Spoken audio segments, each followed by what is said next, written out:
जगह timeline news के इस लाइव ब्रॉडकास्ट में आपका खैर मकदम। नाजरीन इकराम, इस वक्त मौजूद हूं मैं तहसील राजगढ़ के घाड़ी एरिया में और यहाँ पे मेरे साथ कुछ मकामी लोग मौजूद हैं। इनसे आज हम जानने की कोशिश करेंगे कि आखिर इस वक्त ये यहाँ पे क्यों जमा हुए हैं। मंजूर भाई, सबसे पहले मैं आपका शुक्रिया अदा करना चाहूँगा कि आप अपना कीमती टाइम निकाल कर हमारी आवाज़ बनने के लिए यहाँ आते हो। देखिए, कल ये ट्रांसफार्मर जो है 63 kV का हमने नतना के मकाम से कांदू पे उठा के यहाँ तक लाया था और 40 से ज़्यादा बंदे हमारे साथ थे, लेकिन बहुत बुरी हालत हो गई थी। शाम को ये ट्रांसफार्मर चढ़ा नहीं पाए थे।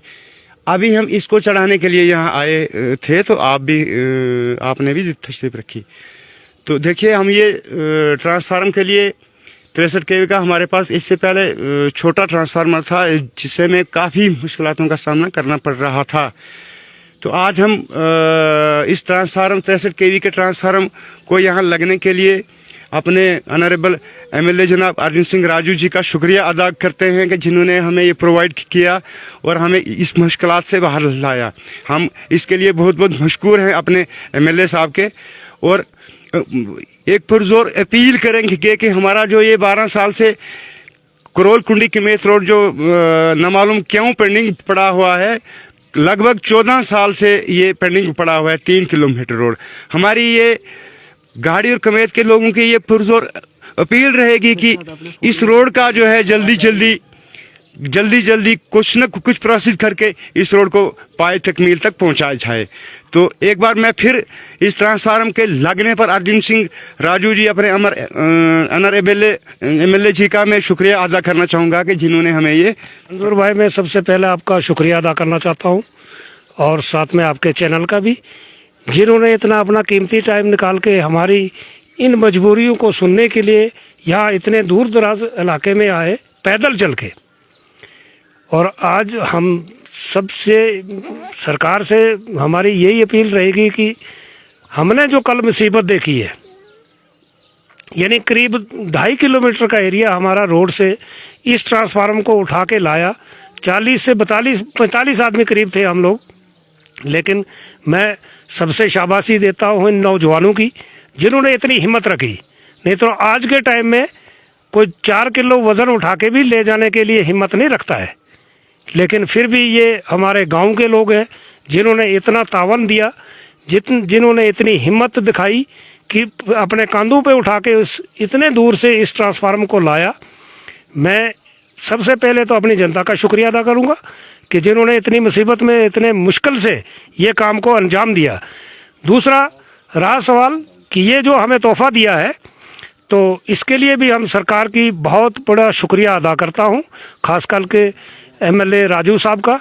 साथ में कंसर्न डिपार्टमेंट, हमारे PDD डिपार्टमेंट है, उन्होंने भी जल्दी एक्शन किया, हमारी आवाज़ को सुना उन्होंने भी। तो मैं उन सब का शुक्रिया अदा करना चाहता हूँ। लाइफ का इतना रिस्क था कि अगर किसी बच्चे को भी कोई स्लिप हो जाता तो उसका जानी माली नुकसान होने से कोई भी रोक नहीं सकता था।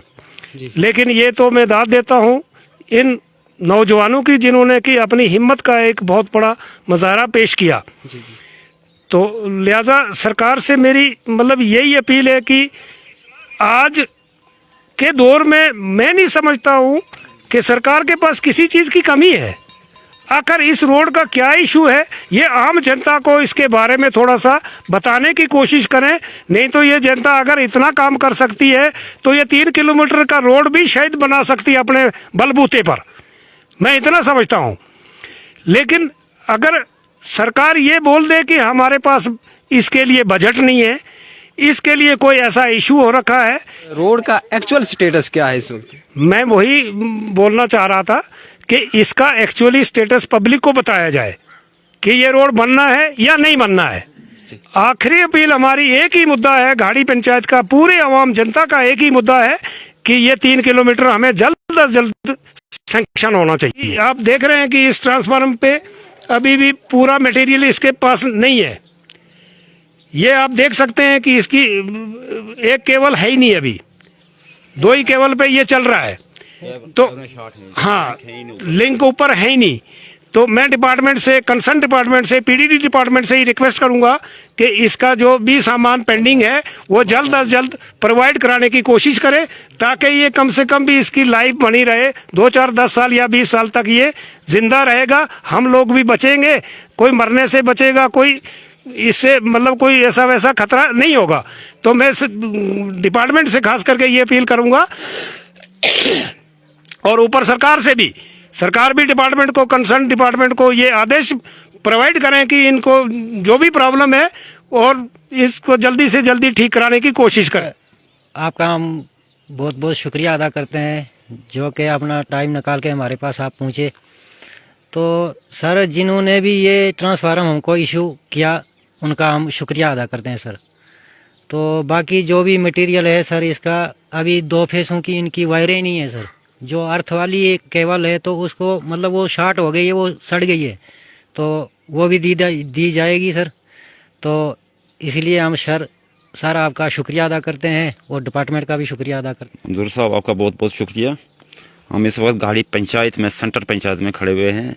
हम यही चाहते हैं कि गवर्नमेंट ने हमारे ऊपर अगर इतना मतलब मेहरबानी कर दी है आज 60 सालों के साथ बाद, तो हम चाहते हैं कि हमको बार बार उठाने की हिम्मत नहीं है ये लोड, और रास्ता नहीं है हमारे पास चलने के लिए। क्या लोड उठाएंगे? 5-8 क्विंटल ये लोड हमसे डेली नहीं चल सकता है। 25 के युग था वो, हमको मतलब हफ्ते में लेना पड़ता था वो यहाँ से। तो आप देख सकते हैं कि हमारे पास रास्ता नहीं है। इतना अगर 20 या 25 आदमी इस ट्रांसफार्मर को लगते हैं, उसके लिए रास्ता नहीं है हमारे पास 20-25 आदमी के लिए चलने का। झाड़ियाँ है, पत्थर है, किसी की टांग फंस गई ये पत्थरों में तो वो बेचारा तो गया।